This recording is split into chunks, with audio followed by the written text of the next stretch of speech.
오늘 베드로전서 3장 18절 22절 가지고 복음에 대한 올바른 이해 이런 점으로 말씀을 나누겠습니다. 해외에서 오랫동안 선교 사역을 마치고 은퇴하여 한국으로 돌아온 선교사님이 있었습니다. 주일 예배를 드리기 위해서 여러 교회들을 방문하면서 예배를 드렸습니다. 설교 말씀을 들을 때 그 말씀 속에 예수님과 십자가, 이 복음이 빠져 있었습니다. 세상에서 어떻게 하면 성공하고 복을 받을 수 있을 것인가, 혹은 정치적인 견해와 무슨 사회정의, 도덕적인 삶에 대해서는 전하지만 예수님의 십자가의 죽으심과 부활, 복음을 통해서 구원하신 하나님의 은혜에 감사하고 어떻게 복음에 합당한 삶을 살 것인가, 또 이 은혜의 복음을 전파하는 일을 위해서 어떻게 헌신할 것인가, 이 복음이 빠져버린 설교를 들으면서 그 선교사님 마음이 굉장히 무거웠다고 합니다. 이것이 오늘날 한국교회와 그리스도인들의 영적인 타락과 부패의 원인이 되고 있다 생각하게 되었다는 말을 듣게 되었습니다. 로마서 1장 16절로 17절에 말씀합니다. 내가 복음을 부끄러워하지 아니하노니 이 복음은 모든 믿는 자에게 구원을 주시는 하나님의 능력이 됩니다. 먼저는 유대인에게요, 그리고 헬라인에게로다. 복음에는 하나님의 의가 나타나서 믿음으로 믿음에 이르게 하니 기록된 바 오직 의인은 믿음으로 말미암아 살리라 함과 같으니라. 복음은 모든 믿는 자들에게 구원을 베풀어 주시는 하나님의 능력이고, 복음에는 죄를 용서하시는 하나님의 의가 나타나 있습니다. 또 하나님의 사랑이 복음 안에는 잘 나타나 있습니다. 복음을 바르게 이해하지 못하는 사람은 참된 그리스도인이라고 할 수 없고, 복음으로 구원받은 그리스도인들은 이 복음이 삶의 중심이 되어 살아가야만 하는 것입니다. 복음이란 무엇입니까? 복음은 하나님의 아들이시며 그리스도이신 예수께서 십자가에 죽으시고 부활하심으로써 죄로 말미암아 영원한 사망에 처한 이 땅의 모든 인류를 의롭다움을 얻게 하시고 죄사함 받게 하시고 구원받게 하시고 영생을 얻게 하시는 복된 소식인 것입니다. 예수님과 십자가의 그 죽음과 부활, 이 부활이 없는 복음은 참된 복음이 아닙니다. 그래서 복음을 바르게 이해하고 믿고 복음에 합당한 삶을 살아가야 합니다. 이것이 참된 그리스도인의 삶인 것이죠. 그래서 우리가 복음에 대해서 올바른 이해가 필요합니다. 첫째, 복음의 핵심은 예수 그리스도의 죽으심과 부활입니다. 18절에 말씀하죠. 그리스도께서도 단번에 죄를 내어 주고사 의인으로서 불의한 자를 대신하셨으니 이는 우리를 하나님 앞으로 인도하려 함이라. 육체로는 죽임을 당하시고 영으로는 살리심을 받으셨으니. 그러니까 하나님의 아들 예수님께서 친히 사람의 몸을 가지고 이 땅에 찾아오신 목적은 죄인들을 위해서 단번에 자신의 십자가의 대속죄물 또 화목제물로 죽으시기 위해서 오신 것입니다. 죄가 없으신 의로우신 하나님의 아들 이 예수님께서 불의한 이 땅의 모든 사람들을 위해서 대신 죽으신 것이죠. 예수님의 죽으심의 이유는 죄인들을 하나님 앞으로 인도하기 위함이다. 이렇게 말씀하셨습니다. 세상에서 위대한 인생을 살았던 위인들이 있습니다. 혹은 여러 종교의 창시자들의 전기나 자서전을 보면 그 사람들의 생애 동안에 쌓은 위대한 업적, 훌륭한 가르침, 여기에 초점을 두고 있습니다. 그러나 성경은 예수 그리스도의 죽음에 초점을 맞추고 있습니다. 그러니까 예수님은 죽기 위해서 세상에 오셨기 때문에 예수님의 생애는 죽음을 떠나서는 이해할 수가 없습니다. 마태복음 20장 28절 예수님께서는 자신이 이 땅에 오신 목적을 말씀하시면서 인자가 온 것은 섬김을 받으려 함이 아니라 도리어 섬기려 하고 자기의 목숨을 많은 사람의 대속물로 주려 함이니라 이렇게 말씀하셨죠. 예수님은 죽기 위해서 오신 하나님의 아들 그리스도이십니다. 사람들은 일반적으로 대부분 남들보다 좀 잘 살기 위해서 이 땅에 태어났다고 생각하고요. 많은 것을 누리고 또 많은 것을 배우고 건강하게 오래오래 사는 일에 초점을 맞추고 살아가죠. 어떻게 하면 잘 살 것인가 여기에 초점을 두고 있지만 예수님은 십자가를 지시고 죽기 위해서 오신 것입니다. 예수님의 이 고난, 죽음에는 분명한 목적이 있습니다. 자연적으로 죽으신 것도 아니고 사고로 죽으신 것도 아닙니다. 예수님의 죽음은 의인으로서 불의한 자들을 대신하는 죽음이었습니다. 오늘 이 말씀에 보면 의인과 불의한 자들에 대해서 말씀하고 있는데 의인은 단수고 불의한 자는 복수로 되어 있습니다. 의인은 단 한 분, 솔로 우노, 예수 그리스도만이 의인이세요. 이 땅에 의인이 없습니다. 나머지는 다 불의한 사람들이에요. 로마서 3장 10절 의인은 없나니 한 사람도 없으며 로마서 3장 23절 모든 사람이 죄를 범하였음에 하나님의 영광에 이르지 못하더니 하나님을 떠나 불의한 이 세상 사람의 모든 죄인들 이들을 용서하시고 의롭다함을 얻게 하시고 구원을 받아 하나님의 나라 하나님의 다신을 받는 거룩한 자녀 백성으로 살다가 영원한 하나님의 나라에서 영생을 누리도록 하기 위해서 이 하나님의 나라로 인도하기 위해서 예수님께서 자신을 십자가에 내어주시고 죽으신 것이죠. 여기 하나님 앞으로 인도하려 함이라 라는 말씀이 나오죠. 인도하다 라고 하는 이 헬라 원어의 의미를 보면 이 인도한다는 것은 왕을 만나려고 오는 사람을 왕에게로 인도한다라는 의미로 사용된 단어예요. 그러니까 이처럼 예수님은 우리를 만왕의 왕이신 하나님께로 하나님 앞으로 인도하기 위해서 이 땅에 오셨고 자신을 십자가에 내어주신 것입니다. 예수님의 십자가의 죽으심을 따라야 그 예수님을 따라가야만 만왕의 왕이신 하나님께로 나아갈 수 있어요. 요한복음 14장 6절이요. 예수께서 이르시되 내가 길이요 진리요 생명이니 나로 말미암지 않고는 아버지께로 올 자가 없느니라. 자신의 몸을 십자가에 내어주시고 다시 살아나신 예수 그리스도 외에는 하나님 아버지께로 인도함을 받을 수가 없습니다. 육체로는 죽임을 당하시고 영으로는 다시 살아나신 하나님의 아들 그리스도. 육체를 위해서 육체로는 죽음을 당하셨다. 그러니까 예수님이 하나님의 아들이시지만 사람의 몸을 가지고 이 땅에 오셨기 때문에 십자가에 못 박혀 죽으실 수밖에 없었다. 그러나 영으로 다시 살아나셨어요. 부활하셔서 영광스러운 모습으로 하나님 앞에 서게 되셨다는 거죠. 그러니까 예수님의 그 육체의 죽음은 인간의 육체의 죽음과는 좀 달라요. 의인이신 예수님이 죽으셨다. 이 땅의 모든 사람들의 죽음은 죄의 삭시죠. 죄의 삭은 사망이다. 그러나 예수님께서는 죄가 없으심에도 불구하고 육체를 가지셨기 때문에 죽으셨다. 이것은 모든 사람들을 대속하시는, 즉 육체로 인해서 죄를 짓고 살아가는 모든 사람들을 대속하기 위한 죽음이셨고 다시 살아나심으로써 의에 대하여 살게 하시는 겁니다. 영원한 생명, 이 생명을 갖도록 의의 삶을 살도록 다시 살아나신 것이죠. 영으로 다시 났다. 이 영은 하나님의 영이시잖아요. 영이신 하나님의 모습으로 다시 태어나 영광스러운 모습으로 주님 앞에 서게 하시도록 하기 위해서 죽으셨다는 거죠. 이 말씀을 또 잘못 이해해서 육체는 죽고 영만 부활하신다, 부활하셨다 이렇게 또 이해하는 사람도 있어요. 그렇지 않습니다. 우리 부활도 예수님과 같이 부활하는 것이거든요. 예수님은 시신이 있습니까? 없습니까? 없습니다. 무덤이 없어요. 예수님은 육체와 영이 함께 부활하신 거예요. 영광스러운 신령한 몸으로 바뀌신 거예요. 우리도 마찬가지예요. 예수 그리스도를 믿고 구원받으면 신령한 몸으로 영광스러운 모습으로 하나님 앞에 서게 되는 것입니다. 다만 예수 그리스도의 죽으심과 부활은 우리가 육체로 말미암아 죄로 살아가는 그 죄의 삭은 사망인데 육체로 죄를 짓고 사망에 이를 수밖에 없는 우리 육체를 대속해서 죽으신 것이고 우리가 영원한 의의 생명으로 하나님 앞에 서게 하시도록 하기 위해서 죽으신 것이죠.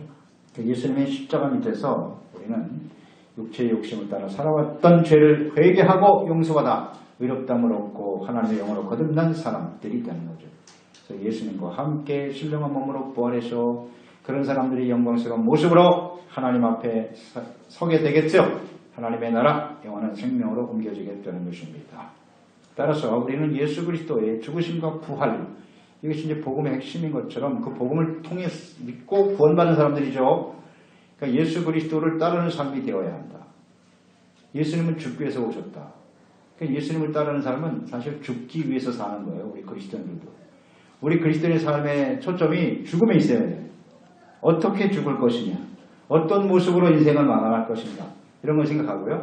이 땅에 살아가는 동안 죽음을 생각한다는 건 뭐냐면 육체의 욕심을 따라 살아가는 이 모든 삶을 어떻게 십자가에 못 박을 것이냐, 이걸 위해서 살아가는 것이 진정한 그리스도인이라는 거예요. 세상에서 죄를 짓고 아무렇게나 살아도 그냥 편안하게 잘 먹고 잘 살면 되지, 그건 그리스도인이 아니에요. 복음을 이해하지 못하는 사람들입니다. 예수님의 죽음이 없으면 부활도 없어요. 예수 그리스도와 함께 자신의 욕망을 십자가에 못 박는 그런 죽음을 경험하지 않는 사람은 영광스러운 모습을 주님 앞에 설 수가 없는 것입니다. 로마서 8장 13절, 너희가 육신대로 살면 반드시 죽을 것이로되 영으로서 몸의 행위시를 죽으면 살리라. 아멘. 그래서 사도 바울은 자신을 날마다 죽노라고 고백했어요. 예수 믿는 사람은 죽기 위해 사는 거예요. 그래야 살아요. 살고자 하는 자는 죽고 죽고자 하는 자는 살리라. 이것이 복음의 핵심입니다. 우리 예수님은 죽기 위해서 오셨고 의의 영광스러운 모습으로 하나님 앞에 서게 되었다. 이것을 따르는 것이 복음을 바르게 이해하고 살아가는 그리스도인의 모습입니다. 두 번째, 지옥에 있는 영들에게 구원의 성취를 선포하신 예수님. 지옥에 있는 영혼들에게 구원을 선포하신 거죠. 구원, 이 복음의 핵심이 무엇인가를 19절로 20절에 보면 그 말씀 있죠. 영으로 가서, 그가 예수님이죠. 또한 영으로 가서 옥에 있는 영들에게 선포하셨다. 그들은 누구냐? 전에 노아의 날 방주를 준비할 동안 하나님 오래 참고 기다리실 때 복종하지 아니하던 저들이라. 방주에서 물로 말미암아 구원을 얻은 자가 몇 명뿐이니 겨우 8명이라. 이렇게 되어 있죠. 그러니까 예수님께서 죽기 위해서 오셨어요. 인류의 죄를 짊어지시고 십자가에 죽으셨을 때 부활하기 전까지 3일 만에 부활하셨잖아요. 죽으시고 그 3일 동안 어디에 가셨느냐? 지옥에 가셨어요. 옥에 가셨단 말이에요. 그들에게 가서 예수님을 통해서 모든 죄가 용서를 받게 되었다. 이제 사망과 사탄에서 자유함을 얻는 이 구원의 약속이 성취되었다 라고 하는 것을 지옥에 있는 영들에게 선포하셨다는 겁니다. 그리고 부활하심으로써 이를 증명하신 것이죠. 그러니까 예수님께서 가셔서 전파하신 옥에 있는 영들이는 누구입니까? 옥에 있는 영들, 여기 잘 나와 있죠. 말씀대로 우리는 이해해야 합니다. 이 영들이 누구냐? 노아 시대에 방주를 준비할 동안 오래 참고 기다리실 때 그 심판과 구원의 말을 들었으나 복종치 않은 사람이라. 복종하지 않고 방주에 들어가지 않음으로써 물로 심판을 받아 죽은 사람들이죠. 이게 옥에 있는 사람들이에요. 회개하지 않고 불순종하여 죽음으로써 지옥에 떨어진 영들, 그들이 바로 옥에 있는 영들입니다. 예수님께서 그들에게 가셔서 구원을 선포하신 것은 그들을 다시 구원하기 위해서가 아니에요. 지옥에 있는 사람들을 구원하기 위해서 가신 게 아니라고요. 그들은 이미 끝났어요. 구원은 이 땅에 살아가는 동안 결정되는 거예요. 노아 시대에 120년 동안 방주를 지었죠. 그들에게 충분한 기회가 주어졌습니다. 세상은 물로 심판을 받을 거야. 이 방주에 들어오는 사람은 산다. 그러나 사람들은 거부했죠. 불순종하고 구원의 길을 거부하고 죽어버린 그 영들에게 예수님께서 죽으시고 부활하심으로써 이 구원의 언약이 성취되었음을 지금 선포하시는 겁니다. 내가 인류의 모든 죄를 짊어지고 대신 죽어 이곳에 왔다. 그러나 나는 3일 만에 다시 살아날 것이고 그 순간에 하나님이 주신 구원의 길을 활짝 여시고 생명과 구원의 약속이 성취될 것이다 라는 것을 선포하기 위해서 가시는 거예요. 그러니까 너희들은 충분히 구원받을 수 있는 기회를 주셨는데 그것을 거부했지. 그런데 그들에게는 다시는 기회가 없다는 거죠. 이것은 이제 분명히 하시기 위해서 주님께서 그곳에 가서 전하셨다라고 말씀하셨는데요. 그것은 굉장히 중요한 의미를 갖는 거죠. 십자가의 구원의 복음을 거부하고 믿지 않는 자들이, 노아의 시대에도 불순종한 사람들은 옥에 던져진 것처럼 이 예수님의 죽으심과 부활하신 이후에 그 복음을 믿고 순종하고 따르지 않으면 그들과 같이 된다는 거예요. 영원히 버려질 수밖에 없다는 것을 잘 보여주고 있는 것입니다. 그러니까 복음을 거부한 사람들이 장착하게 될 곳이 어디냐? 이것을 우리는 잘 주목해야 돼요. 옥이라고 하는 말은 이 지옥, 헬라어의 하데스라는 말이거든요. 히브리어는 스올, 구약 성경에는 스올이라는 말이 많이 나오죠. 이것은 믿지 않는 자들이 갇히게 될 감옥과 같은 곳이에요. 그러니까 영원토록 형벌을 받는 곳이다. 그것을 의미하는 거예요. 지옥에 간 사람들 보면 뭐 이 말씀대로겠죠. 갇히는 겁니다. 감옥이 되는 거예요. 감옥에 갇혀서 영원토록 고통당하는 겁니다. 주님 말씀하신 대로겠죠. 예수께서 말씀을 하셨어요. 마태복음 10장 28절에 몸은 죽여도 영혼은 능히 죽이지 못하는 자들을 두려워하지 말고 오직 몸과 영혼을 능히 지옥에 멸하실 수 있는 이를 두려워하라. 그리고 이 지옥이라고 하는 단어는 게헨나라는 단어로도 쓰여요. 게헨나, 쓰레기장의 쓰레기장. 불못 이런 말로도 사용되죠. 그 쓰레기, 용도 폐기, 그 용도에 합당하지 못한 사람은 버려지는 거예요. 죄를 짓고 불의한 모습대로 살면 버려지는 거예요. 그것이 지옥이죠. 복음을 거부한 사람들이 들어가게 될 것이다. 이렇게 정리하면 되겠어요. 그래서 예수님의 죽으심과 부활은 영원한 죽음에서 영원한 생명으로 옮기는 놀라운 승리 소식이죠. 그러나 이것을 거부하면 노아 시대에 구원의 길을 거부하고 방주에 들어가기를 거부하고 옥에 떨어진 사람처럼 되고 말 것이다. 이것이 복음이에요. 복음을 받아들이면 구원이고 거부하면 버려지는 거예요. 하나님의 뜻이죠. 좀 더 구체적으로 노아 시대의 방주와 구원의 복음 이것을 비교하여 설명하고 있죠. 말씀에 거기 복음이 잘 들어있어요. 구원의 예표와 실제를 노아의 방주와 예수 그리스도의 십자가의 죽으심과 부활 이 복음을 비교해서 설명하고 있는 거예요. 노아 시대의 심판과 방주는 구원과 심판에 대한 하나님의 뜻이 잘 나타나 있어요. 자, 하나님의 말씀을 불순종하고 죄를 선택함으로써 사탄이 종이 되어서 사망에 처한 사람들에 대한 하나님의 뜻, 즉 하나님을 거부하고 복음을 거부한 사람들. 그러니까 노아 시대에 사람들은 모든 생각이 약했다고 그랬어요. 하나님께서 오랫동안 참으셨는데 모든 사람이 약해. 더 이상 놔뒀다가는 안 되겠다. 그래서 하나님이 계속 참으시다가 노아 시대에 이 사람들 지은 것을 한탄하시고 물로서 다 심판하시겠다고 작정하셨어요. 그러나 하나님께서는 의인인 노아를 선택하셨고 그에게 방주를 짓게 하심으로써 구원받을 수 있는 길을 열어놓으셨습니다. 그러니까 이 노아 시대에 모든 사람이 악하고 하나님의 짓는 심판 가운데 임할 수밖에 없는 그 시대였는데 그들에게 노아와 그가 짓는 방주는 그게 바로 복음인 거예요. 구원받을 수 있는 길이 열려 있었어요. 그런데 그들은 거부했죠. 그 결과는 이렇게 버려질 수밖에 없다는 것을 아주 잘 보여주고 있는 겁니다. 그러니까 오늘 이 시대에 그 이후에 하나님의 백성들이 이제 아브라함, 노아 방주 사건이 창세기 6장이잖아요. 네, 그러다가 하나님께서 노아를 통해서 의인 8명만 딱 구원받았는데 그를 통해서 새로운 민족이 시작되죠. 그러다가 이제 창세기 12장에 가서 아브라함을 택하여 부르시는 거예요. 거기서부터 이제 언약 이스라엘 백성이 시작되는 거죠. 하나님의 구원의 언약이 이제 아브라함서부터 시작이 되는데 그 이후에 이 사람들이 계속해서 온전한 모습으로 살았느냐? 그렇지 못하죠. 그래서 하나님께서 애굽에서 그들을 강성하게 하시고 모세를 통하여 비로소 하나님의 약속하신 가나안 땅에 들어가게 하시는데 그때 모세를 통해 주신 것이 율법이에요. 성전도 주셨고 그래서 구약 성도들은 하나님의 말씀을 잘 듣고 지켜 순종함으로써 하나님의 의에 이룰 수가 있어요. 그리고 구원에 이르게 되는 거다. 하나님과 함께 인도하심을 따라 살아갈 수 있는 길을 여셨어요.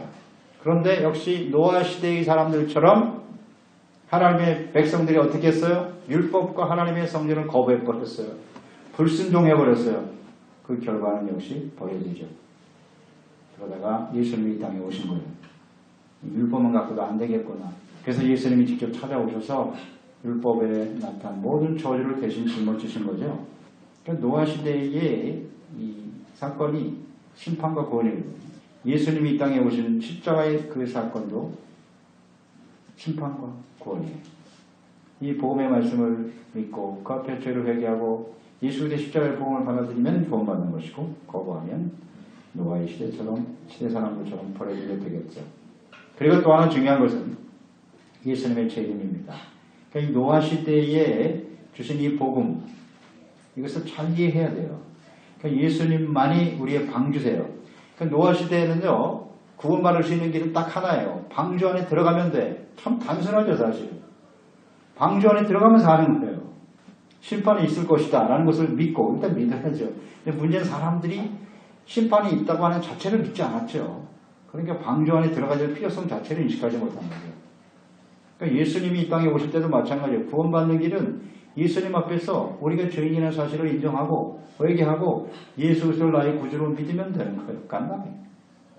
그리고 그 예수님과 함께 주님의 말씀을 쫓아 살면 되는 거죠. 근데 사람들이 이걸 싫어해요. 문제는 예수님의 재림이거든요. 반드시 재림하시겠죠. 근데 예수님의 재림을 약속하시면서 그때가 노아의 때와 같을 것이다. 마태복음 24장 마지막 때에 대해서 말씀하셨잖아요. 37절 39절 노아의 때와 같이 인자의 임함도 그러하리라. 홍수전에 노아가 방주에 들어가는 날까지 사람들이 먹고 마시고 장가들고 시집가고 있으면서 홍수가 나서 그들을 다 멸하기까지 깨닫지 못하였으니 인자의 임함도 이와 같으니라. 아멘. 예수님의 재림 때도 역시 구원과 심판이에요. 예수님의 초림도 구원과 심판이에요. 예수님의 재림은 심판으로 완전히 끝나는 거예요. 인류의 역사가. 근데 예수님이 오실 때 어떤 사람이 구원받겠느냐 하는 거예요. 그러니까 예수님의 이 복음을 바르게 이해하고 그 복음에 합당한 삶을 살아가는 그런 삶이 되어야겠죠. 이 복음을 이해하지 못하는 사람은 구원에 이를 수도 없고 다시 오실 주님 앞에 영광스러운 모습으로 설 수도 없을 것입니다. 이건 아주 분명하죠? 예수님만을 통해서 우리는 구원을 받을 수 있습니다. 다른 길은 없어요. 다른 방법은 없습니다. 죄가 없으신 분은 딱 솔로 오노 예수님밖에 없잖아요. 그런데 예수님 말고 내가 의인이다. 나를 통해서 구원받아야 된다. 어떻게 이런 말도 안 되는 이 거짓 이단 사이비에 속아서 넘어가는지 참 이해가 안 돼요. 의인은 없어요. 예수님밖에 없어요. 예수님만이 구원이야. 우리한테 와야 된다. 13만 4천 명 안에 14만 4천 명 안에 들어와야 구원받는다. 이런 어리석은 예수 그리스도 이외에는 구원이 없어요. 그러니까 복음을 제대로 이해하지 못하는 거예요. 어떤 게 복음인지를 모르고 있어요. 안타깝죠. 자, 노아가 지은 방주에는 물이 침범하지 못하도록 무엇을 발랐다? 역청을 발랐어요. 하나님이 역청 바르라고 하셨어요. 근데 이 역청이라는 그 히브리의 단어가 의미 있는 단어예요. 카파르거든요. 이 카파르라고 하는 그 말의 단어의 의미는 용서하다, 속죄하다는 말에서 유래했다 그래요. 역청과 용서와 속죄가 같은 의미를 갖고 있다는 거죠. 그러니까 이 역청은 뭐냐? 예수 그리스도의 피를 의미하는 거죠. 피. 예수 그리스도의 피가 우리를 사망으로부터 지켜주잖아요. 역청이 아니면 그 배는 가라앉아 죽고 이스라엘 백성들이 애굽에서 나올 때 마지막 장자가 죽는 재앙이죠. 그때 문설주인 방에 양의 피를 발라라. 그러면 죽음이 뛰어넘을 것이다. 피죠. 그 예수님의 피가 바로 역청입니다. 예수 그리스도의 피가 사망에서 우리를 지켜주시고 영원한 구원과 생명으로 인도해 주시는 것입니다. 예수 그리스도께서 십자가에 흘리신 피, 그것을 믿고 죄사함받고 의롭다함을 받은 사람들만이 구원에 이르게 된다. 사도행전 4장 12절 다른 이로서는 구원받을 수 없나니 천하 사람 중에 구원받을 만한 다른 이름을 우리에게 주신 일이 없음이니라. 아멘이죠. 우리 십자가에 죽으시고 부활하신 예수 그리스도를 믿어야만 우리는 구원받을 수 있어요. 이 십자가에는 죽음과 부활이거든요. 죽음은 죄에 대한 하나님의 심판이에요. 잊지 말아야 돼요. 십자가에는 공의, 즉 하나님의 심판이 들어있고 회개하고 돌이키는 자들에게 용서와 구원을 베풀어 주시는 사랑이 동시에 나타나 있는 거예요. 심판과 구원이 십자가예요. 그러니까 사랑만 생각하면 안 돼요. 용서, 어떻게 용서하는 건데? 자기가 죄인이라는 사실. 이것을 분명히 인정하고 고백하는 것이 필요하겠죠. 자, 오늘 본문 21절에 보면 물은 예수 그리스도께서 부활하심으로 말미암아 이제 너희를 구원하는 표다. 노아의 홍수 시대의 물과 비유해서 설명하고 있잖아요. 곧 세례다 그랬어요. 이는 육체의 더러운 것을 제하여 버림이 아니요 하나님을 위한 선한 양심의 강군이라. 노아의 홍수를 통해서 모든 사람들이 심판받을 수밖에 없었는데 그때 방주에 들어간 사람은 구원을 받았다. 이것을 세례로 비교해 설명하고 있어요. 물세례, 이 물세례라고 하는 것은 구원의 표라고 그랬네요. 구원의 표. 그러니까 성도가 세례란 물세례의 의미는 그렇죠. 내가 이제 이전에 죄악된 모습으로 살았던 것을 다 예수님과 함께 십자가에 못 박아 버리고 물속에 들어갈 때 죄를 버리고 다시 나올 때 의의 사람으로 다시 태어나는 것이다. 하나님의 자녀로 다시 살아간다라고 하는 의미지 않습니까? 이제 그리스도인답게 하나님의 거룩한 백성답게 살겠다라고 하는 믿음의 선포죠. 그것이 세례라고 볼 수 있는데, 그리고 하나님을 향한 선한 양심의 강구다 이렇게 말씀을 하셨어요. 그러니까 이 물세례가 구원이다. 이것을 우리는 잘 이해해야 되겠죠. 그러면 세례만 받으면 그 사람은 다 구원받느냐? 요한복음 3장 5절에 말 예수님 말씀하셨죠. 너희가 물과 성령으로 거듭나지 아니하면 하나님의 나라에 들어갈 수 없다. 그러니까 그 물을 단순하게 세례라고만 받아들이면, 그러면 세례를 받으면 그 사람은 무조건 천국 다 들어가냐? 세례 의식 자체가 우리를 천국으로 인도하는 건 아니잖아요. 이걸 잘 생각해야 돼요. 세례의 의미를 생각해야 돼요. 세례가 뭔데? 하나님 앞에서 육체의 욕심을 따라 살아왔던 우리의 죄를 철저하게 회개하고 이게 중요하잖아요. 회개하고 버리는 거예요. 물속에 버리고 이제는 의의 하나님의 자녀와 백성이 되어 하나님의 말씀과 뜻대로 구원에 합당한 삶을 살겠습니다. 라는 선포죠. 그러니까 우리 죄악된 악한 양심을 버리고 선한 양심, 하나님의 말씀대로 순종하는 착한 양심으로 주님의 말씀을 따르는 삶을 하나님 앞에 고백하고 주여 내가 이렇게 앞으로 살아가기를 원합니다 하고 간구하는 것이 세례라는 거죠. 그런 모습을 가지고 살아가는 사람들이 영광스러운 모습으로 주님 앞에 서게 될 것입니다. 로마서 6장 3절로 5절의 세례에 대해서 이렇게 말씀하죠. 무릇 그리스도 예수와 합하여 세례를 받은 우리는 그의 죽으심과 합하여 세례를 받은 줄을 알지 못하느냐? 그러므로 우리가 그의 죽으심과 합하여 세례를 받음으로 그와 함께 장사되었나니 죽었어요. 죄에 대해서 죽은 거예요. 이는 아버지의 영광으로 말미암아 그리스도를 죽은 자 가운데서 살리신 것 같이 우리도 또한 새 생명 가운데서 행하게 하려 함이라. 새 생명 가운데서 행하게 하려 함이라. 만일 우리가 그의 죽으심과 같은 모양으로 연합한 자가 되었으면 또한 그의 부활과 같은 모양으로 연합한 자도 되리라. 아멘. 예수님과 함께 죽는다는 게 무엇이냐? 우리 처음 말씀드린 대로 복음의 핵심은 죽음에 있다. 어떻게 우리의 육체의 욕심을 따라 사랑하는 죄악을 이 땅에 살면서 죽여갈 것인가? 죽어야 돼요. 그래야 영광스러운 모습으로 하나님께 서게 되는 거죠. 그게 세례의 의미죠. 죄를 그대로 가지고 있으면 심판 가운데 떨어질 수밖에 없어요. 그래서 우리는 잘 이해해야 합니다. 그래서 오늘 마지막 22절이죠. 그는 하늘에 오르사 하나님 우편에 계시니 천사들과 권세들과 능력들이 그에게 복종하느니라. 부활 승천하시고 하나님 우편에 계신 예수님, 천사들, 마귀들, 모든 피조물도 예수님께 복종하게 된다. 모든 권세자들도 다 예수님 앞에 복종하게 돼요. 왜냐하면 이 세상의 모든 권세를 예수님께 주셨기 때문에 하나님께서 심판할 권세를 예수님께 주셨어요. 또 하나님 보좌 우편에 계신 예수님께서 곧 이 땅에 구원과 심판을 결정하기 위해서 오시는 것. 다시 오시겠죠. 그래서 이 복음에 복종하지 않는 사람들, 예수님의 십자가의 복음에 복종하지 않는 사람들은 버려질 겁니다. 이 복음을 잘 이해하고 합당한 삶을 살아가는 건 매우 중요해요. 십자가에 죽으시고 부활하신 예수 그리스도, 그 복음으로 구원받은 그리스도인들로서 이 마지막 때 예수님의 재림이 노아의 시대와 같다고 그랬어요. 이걸 절대 우리는 간과해서는 안 돼요. 노아의 시대와 같다. 너무나 많은 사람들이 이 복음을 거부하며 살아간다는 거예요. 예수 그리스도를 따르는 삶을 거부하며 산다는 겁니다. 그런 시대에 우리가 살아가야 될 것이고 복음에 합당한 삶을 살아간다는 건 매우 중요해요. 그래서 우리가 이 노아가 120년 동안 방주를 씌우며 순종했는데 우리도 예수 그리스도, 지금 예수님 오실 2000년 지났어요. 2000년 동안 예수 그리스도의 복음을 위해서 헌신하며 달려가는 그런 종들을 통해서 하나님의 구원의 역사가 이루어진 건데 우리가 살아가는 이 한 생애 동안에 어떻게 이 복음을 위해서 우리의 삶을 헌신하며 드릴 것인가. 이것이 매우 중요하겠죠. 그래서 우리가 이 예수 그리스도 안에서의 삶을 잘 지켜가는 거예요. 복음에 합당한 삶에 집중하고 살아갈 때 나도 구원하고 다른 사람도 구원하게 되는 거예요. 노아 한 사람 때문에.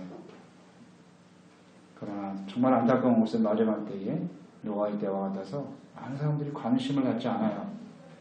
복음에 합당한 삶을 싫어해. 의와 거룩한 삶을 싫어해. 그렇게 될 거란 말이죠.